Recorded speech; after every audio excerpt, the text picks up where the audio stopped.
What if Hollywood's biggest failures were actually smarter than the hits? Some sci-fi movies did not fail because they were bad. They failed because audiences were not ready. Studios marketed them badly, or critics misunderstood them. These films lost money, disappeared fast, or were mocked too early.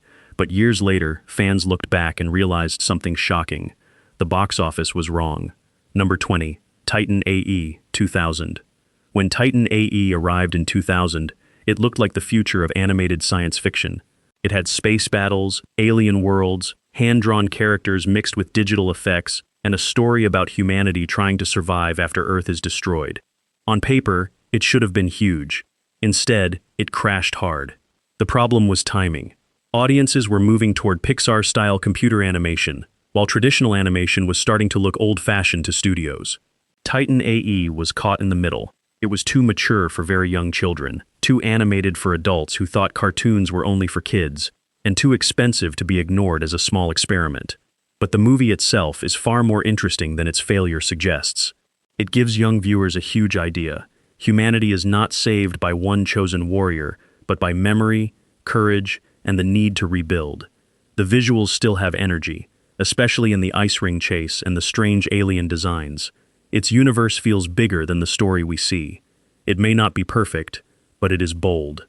And sometimes, a bold failure leaves a deeper mark than a safe success. Number 19, Treasure Planet, 2002. Disney spent years dreaming of Treasure Planet, a space-age version of Treasure Island where pirate ships fly through the stars and old adventure myths are rebuilt with solar sails, cyborgs, and alien ports. But when it finally came out, the audience simply did not show up. That failure made it look like Disney had made a mistake. But watch the movie now, and it feels less like a mistake and more like a studio taking a rare creative risk.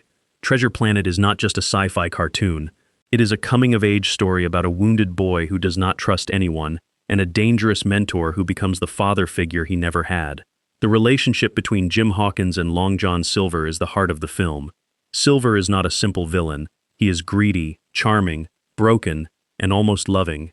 That emotional conflict gives the film a weight many bigger animated hits never had. Visually, the film is still stunning. The mix of 18th century pirate style and futuristic space travel should not work, but somehow it does. It creates a world that feels hand-built, strange, and alive. The box office rejected it.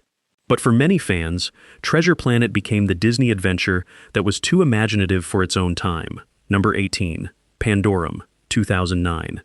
Pandorum looked like another dark spaceship horror movie when it opened in 2009. Audiences had already seen haunted ships, alien threats, and people waking up with no memory. So the film came and went quickly, almost like it had been thrown into space and forgotten. But Pandorum has one secret weapon: atmosphere. From the first minutes, the ship feels sick. The metal corridors are cramped, the lights flicker, the air feels dirty. This is not clean, heroic space travel. This is space as a coffin. The story follows crew members who wake up aboard a massive colony ship with no clear memory of what happened. Slowly, the film turns into a survival nightmare. Are they alone? Are they insane? Has humanity's last hope already rotted from the inside? That question gives the movie a nasty, effective tension. What makes it better than its reputation is the way it combines body horror, psychological fear, and big science fiction stakes. It starts like a monster movie, but underneath, it is about isolation, evolution, and what happens when human beings are trapped too long without truth. It is messy, yes, but it is never boring. Pandorum deserved more than a quick death at the box office. It deserved a cult following, and slowly, that is exactly what it found. Number 17, Soldier, 1998. At first glance, Soldier looked like a simple action movie, starring Kurt Russell as a silent warrior. It was expensive, cold, and released into a market that did not know what to do with it. The box office was brutal, and the film was quickly pushed into the category of failed late 90s sci-fi action. But buried inside that failure is a strangely moving story. Russell plays Todd, a man trained from childhood to be nothing but a weapon. He does not speak much because he was never allowed to become a person. He was built, used, and then thrown away when newer soldiers replaced him. That is where the movie becomes more interesting than expected. It is not really about explosions. It is about a machine-like man slowly discovering gentleness. Todd lands among ordinary people, families, and children, and he has to learn emotions he was never taught. In a better respected film, this would be called tragic character work. The sci-fi world is harsh and industrial, full of military cruelty and disposable lives. The action is heavy, but the emotional center is quiet.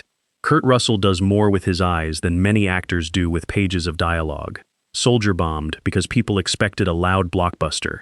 What they got was a wounded man learning how to be human. Number 16. The Adventures of Buckaroo Banzai, Across the Eighth Dimension, 1984. Some movies fail because they are bad. Buckaroo Banzai failed because nobody could explain what it was. Is it sci-fi, comedy, superhero movie, rock band adventure, alien invasion film? The answer is yes, and that was the problem. The film stars Peter Weller as Buckaroo Banzai, a brain surgeon, physicist, martial artist, rock musician, and interdimensional hero. That sounds ridiculous because it is ridiculous. But the movie commits so completely to its strange world that it becomes impossible not to admire. It never stops to explain itself like a normal studio film. It throws you into a universe that seems to have existed long before the opening scene. Audiences in 1984 did not know how to respond. The marketing could not sell it, and the box office was weak. But over time, the film became a badge of honor for viewers who liked their sci-fi weird, fast, and proudly uncategorizable. John Lithgow gives a wildly unhinged performance, Jeff Goldblum walks around dressed like a cowboy in a sci-fi team, and the whole thing feels like a comic book from another planet. Buckaroo Banzai was not built for everyone. That is exactly why its fans love it. It failed as a product, but survived as a secret handshake. Number 15, The Fountain, 2006. Darren Aronofsky's The Fountain was never going to be an easy sell. It was part love story, part space journey, part spiritual vision, and part meditation on death. That is not the kind of movie audiences usually rush to see on opening weekend. When it arrived, many viewers were confused. Some critics admired it. Others dismissed it as too strange, too emotional, or too abstract. Financially, it underperformed badly. But over the years, The Fountain has become one of those films people discover at exactly the right moment in life. They repeat, echo, collapse, and return. Hugh Jackman gives one of his most vulnerable performances, while Rachel Weisz brings warmth to a film that could have become too cold or symbolic. The visuals are hypnotic, especially the cosmic imagery that looks less like outer space and more like a soul breaking open. The Fountain bombed because it asked audiences to feel before they understood. Years later, that is exactly why it feels brave. Number 14. Under the Skin, 2013. Under the Skin barely behaved like a normal movie, so it is not surprising that the box office was small. It had Scarlett Johansson, but it refused to use her like a regular movie star. It had an alien story, but almost no traditional action. It had horror, but no easy scares. Instead, it followed a mysterious woman driving through Scotland, picking up men, observing humans, and slowly changing in ways even she does not understand. The film is quiet, cold, and deeply unsettling. For many viewers, it felt too slow. For others, it was unforgettable. What makes Under the Skin brilliant is how little it explains. The alien perspective is not delivered through speeches or computer screens. It is shown through faces, bodies, silence, and discomfort. The movie makes ordinary streets feel like another planet. Human behavior becomes strange. Desire becomes dangerous. Kindness becomes shocking. The film also uses Johansson's screen image in a clever way. We are used to watching her. The movie turns that act of watching into something uncomfortable. Who is observing whom? Who is being used? Who is becoming human? This was never going to be a mainstream hit, but it is the kind of sci-fi that proves the genre does not always need spaceships. Sometimes, the alien is standing right beside us. Number 13. Ad Astra, 2019. Ad Astra was sold like a Brad Pitt space adventure, but that is not really what it was. Audiences expecting fast action, aliens, and huge twists found something slower, colder, and sadder. The box office was not disastrous in the usual sense, but for an expensive studio space film with a major star, it underperformed. Yet the movie has aged better than many louder sci-fi releases. At its heart, Ad Astra is about a man who can travel across the solar system, but cannot reach his own father emotionally. That idea sounds simple, but the film turns it into a lonely journey through space, silence, and emotional damage. Brad Pitt plays Roy McBride with almost frightening control. His pulse barely rises, his voice is calm, his face looks disciplined, but underneath he is breaking. Space becomes a mirror for repression. The farther he travels, the more he has to face the emptiness inside himself. The film's moon chase, Mars base, and Neptune imagery are beautiful, but the real spectacle is emotional. It asks a controversial question for a sci-fi blockbuster. What if the universe does not answer us? What if we go all that way and find only our own wounds? Ad Astra disappointed viewers wanting escape. But for those who wanted sadness in the stars, it was quietly powerful. Number 12. Cloud Atlas, 2012. Cloud Atlas was too big, too long, too strange, and too ambitious for easy box office success. It connected 6 stories across different times, from the 1800s to a futuristic dystopia and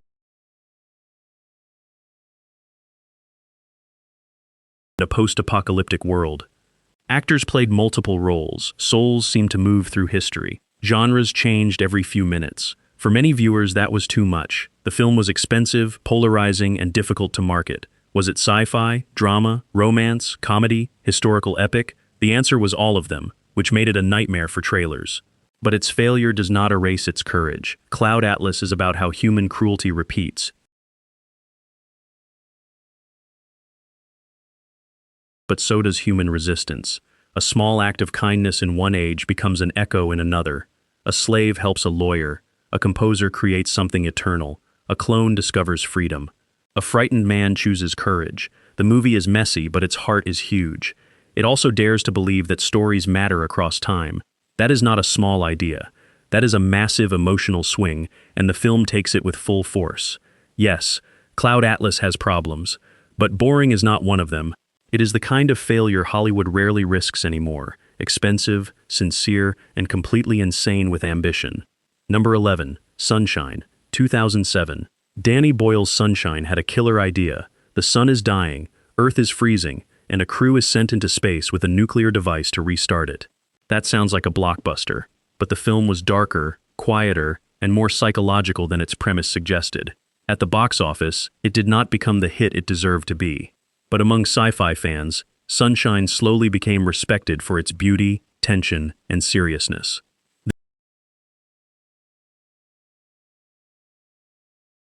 This is not a film about space as adventure. It is space as pressure. Every choice matters. Every mistake feels fatal. Every crew member is carrying the weight of a dying planet. The first 2/3 are especially brilliant. The crew debates sacrifice, mission logic, and survival with a cold realism that makes the danger feel real.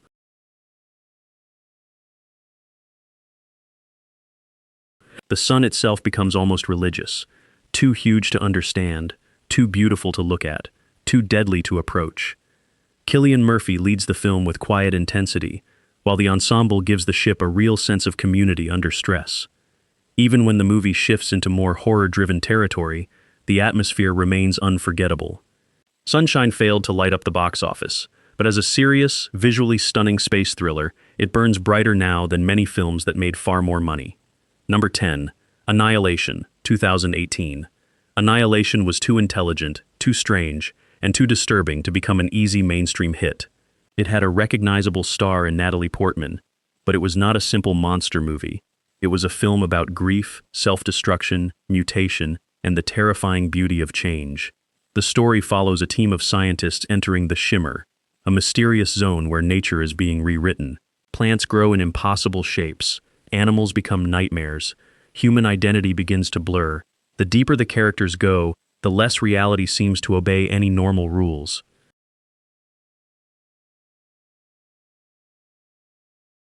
That is why the movie is brilliant. It understands that true alien contact might not look like spaceships landing on the White House. It might look like biology losing its boundaries. It might be beautiful and horrifying at the same time. Audiences expecting clean answers were frustrated. The film refuses to explain everything. Its final act is almost wordless, built around movement, reflection, and fear. The alien is not simply attacking humanity. It is transforming everything it touches. The box office was disappointing, but Annihilation became one of the most discussed sci-fi films of its decade. It proved that modern science fiction could still be mysterious, dangerous, and deeply personal. Number 9. Strange Days, 1995. Catherine Bigelow's Strange Days was released in 1995 and landed with a thud. It was expensive, intense, political, and hard to sell. It imagined a near-future Los Angeles where people could record and replay human experiences directly from the brain. That idea alone should have made it a landmark.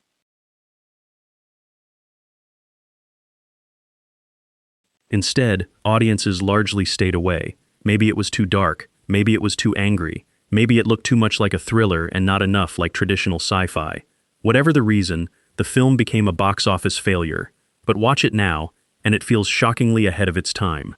Strange Days predicted a world obsessed with recorded experience, stolen intimacy, police violence, surveillance, and media addiction. Its technology may be fictional, but its fears are painfully real. Ralph Fiennes plays Lenny Nero, a hustler selling other people's memories like black market entertainment. Angela Bassett gives the film its moral spine as Mace, a woman stronger and clearer than everyone around her. Their relationship gives the chaos emotional weight. The film is messy, loud, and sometimes overwhelming. But that is part of its power. It feels like a city screaming at midnight. Strange Days failed in theaters.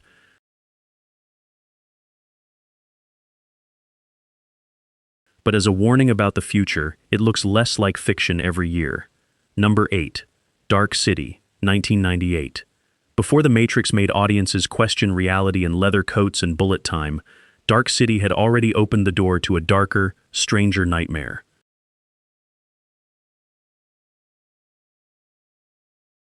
But when it arrived in 1998, almost nobody knew what to do with it. It was not a clean action movie. It was not a simple detective thriller. It was not the kind of sci-fi that explained itself with easy rules. So the box office treated it like a mistake, but the real mistake was ignoring it. The story follows John Murdoch, a man who wakes up in a bathtub with no memory, a dead woman nearby, and a city that feels completely wrong. Soon, he discovers that mysterious beings called the Strangers are changing the city every night.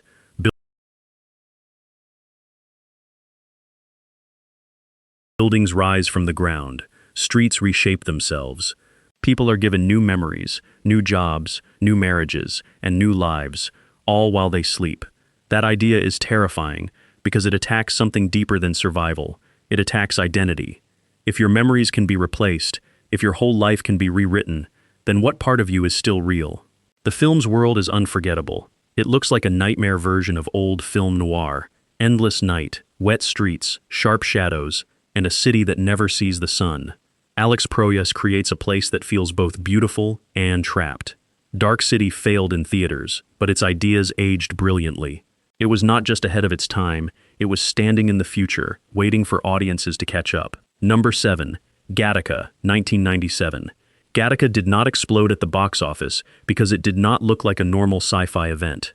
There were no giant alien ships,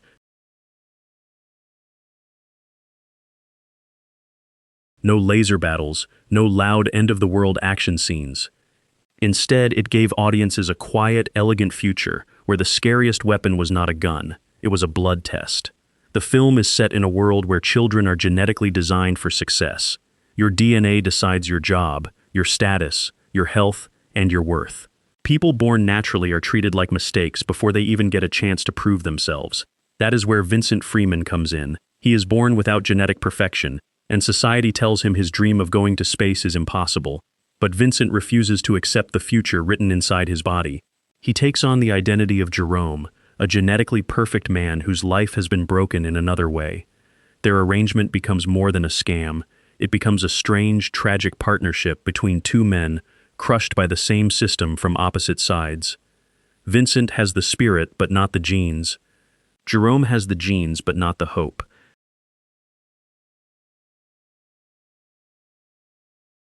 That is why Gattaca still feels powerful. It is not really about space travel. It is about every person who has ever been told they are not good enough before they even begin. Ethan Hawke gives Vincent quiet fire, while Jude Law brings sadness and dignity to Jerome. The movie failed commercially, but its warning became stronger with time. In a world obsessed with perfection, data, and prediction, Gattaca looks less like fiction and more like a warning we ignored. Number 6. Dredd, 2012. Dredd is one of those box office failures that still makes fans angry. Not because the movie was misunderstood a little, but because it was misunderstood completely. Here was a lean, brutal, stylish sci-fi action film that respected its source material, trusted its audience, and refused to waste time on nonsense. And somehow, theaters were almost empty. Part of the problem was marketing.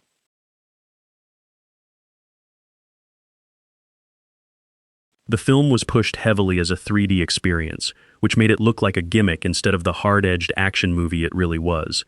It also had to fight the bad memory of the earlier Judge Dredd film, which had turned the character into something much sillier. Audiences thought they already knew what this was. They did not. The genius of Dredd is how simple it is. Judge Dredd and rookie Judge Anderson enter Peachtree's, a massive tower block controlled by the vicious drug lord Mama. They become trapped inside, surrounded by enemies, and must fight their way through floor by floor. That is the whole setup, and the film uses it perfectly. Karl Urban never removes the helmet, and that choice is brilliant. He does not play Dredd as a charming hero. He plays him as a walking law machine, cold, controlled, and terrifying. Olivia Thirlby's Anderson gives the story its human balance, because she still questions what justice actually means. The action is violent but never lazy. The slow-motion drug sequences are strangely beautiful, turning horror into frozen glass. Dredd bombed, but fans kept it alive.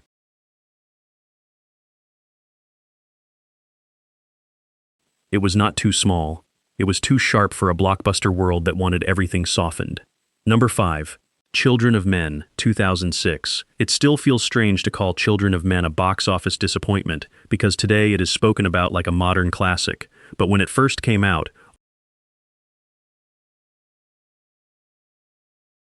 audiences did not turn it into a major hit. Maybe it was too bleak. Maybe it was too serious. Maybe people did not want to spend money watching a future that felt so close to collapse. But that is exactly why the movie became unforgettable. The premise is simple and terrifying.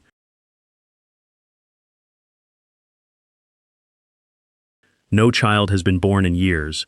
Humanity has lost its future, and the world has not ended with one giant disaster. It has slowly rotted. Governments are cruel, borders are violent, streets are dirty, people are angry, tired, and numb. Hope has become something almost embarrassing. Clive Owen plays Theo, a man who has emotionally given up. He moves through this broken world like someone already half dead inside. Then he is asked to protect Key, a young woman carrying the first baby in nearly 2 decades. Suddenly, the future is not a speech, a flag, or a dream. It is a frightened woman and an unborn child.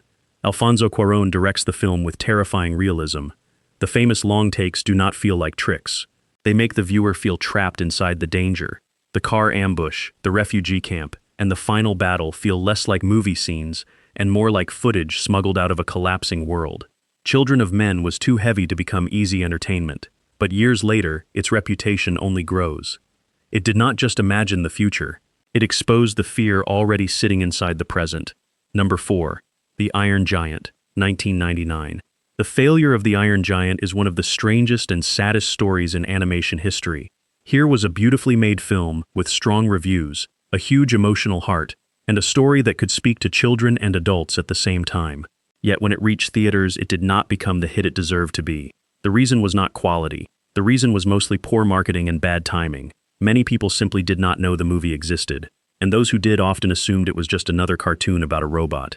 But The Iron Giant was much more than that. It was a Cold War story. It was a friendship story. It was a sci-fi fable about fear, choice, and the danger of seeing everything unknown as a threat. The story follows Hogarth, a lonely boy who discovers a giant robot from space. Adults see the giant as a weapon. The military sees him as a danger. But Hogarth sees something innocent, curious, and alive. That emotional contrast gives the movie its power. The giant himself becomes one of cinema's most lovable sci-fi creations, because he is not defined by what he was built to do. He is defined by what he chooses to become.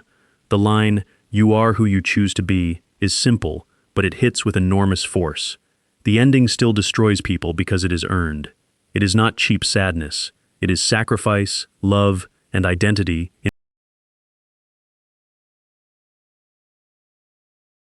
in one unforgettable moment. The Iron Giant lost money, but it won immortality. The box office forgot it. The audience's heart did not. Number 3. The Thing, 1982. When The Thing opened in 1982, audiences were not ready for it. That year, people had fallen in love with a sweet alien who wanted to phone home. Then John Carpenter delivered an alien that tore bodies apart, copied human beings, and turned trust into poison. The timing could not have been worse. The box office was disappointing, and many critics were brutal.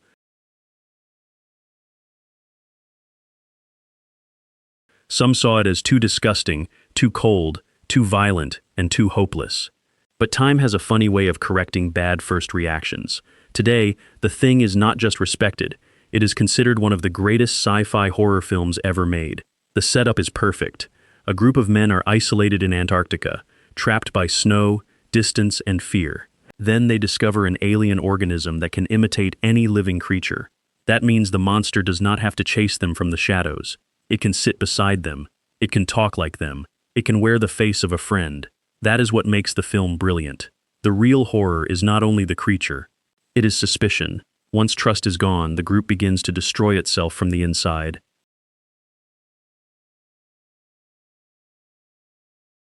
Every glance becomes dangerous. Every silence becomes suspicious. Every man in the room could be the enemy. Rob Bottin's practical effects remain shocking because they feel physical and impossible at the same time. But Kurt Russell's MacReady gives the chaos a human center, tired, angry, scared, but still fighting.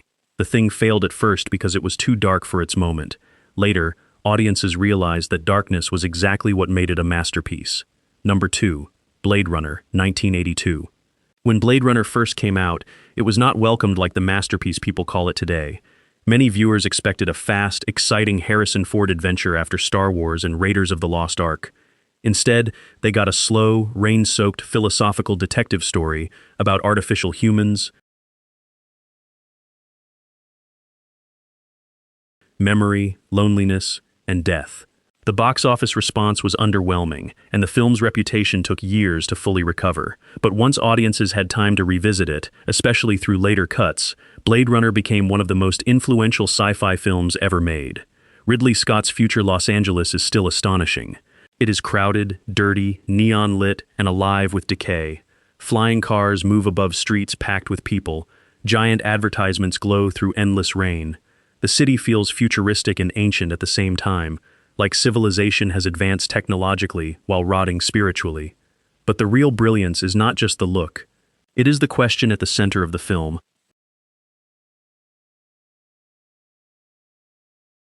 What makes someone human?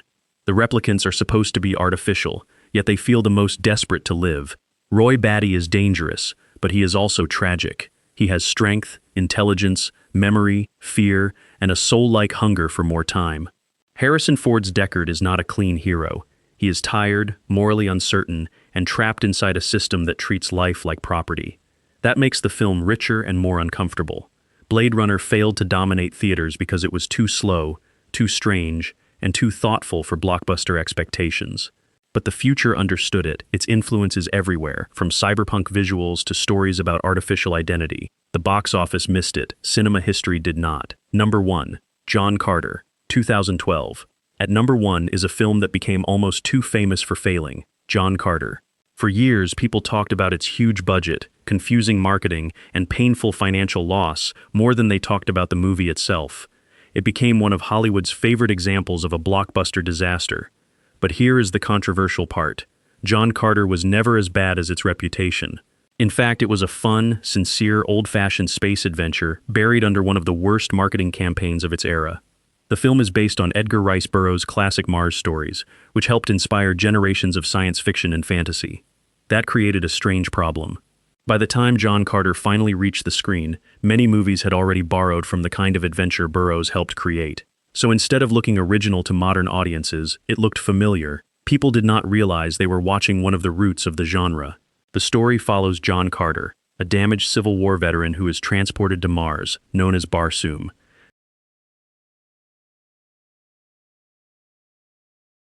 There he finds strange creatures, warring kingdoms, flying machines, alien tribes, and a princess scientist named Dejah Thoris. It is pulpy, colorful, romantic, and proudly adventurous. Taylor Kitsch gives Carter a wounded toughness, while Lynn Collins brings real strength to Dejah. The world building is bigger and more imaginative than the trailers suggested. The movie has flaws, but it also has heart, scale, and a sense of wonder that many safer blockbusters lack. John Carter bombed because audiences were not properly told why they should care. But beneath the financial disaster was a bold sci-fi fantasy adventure that deserved a much better fate. So next time Hollywood calls a movie a failure, maybe don't believe it too quickly. Some films are not bad, they are early. They arrive before audiences are ready.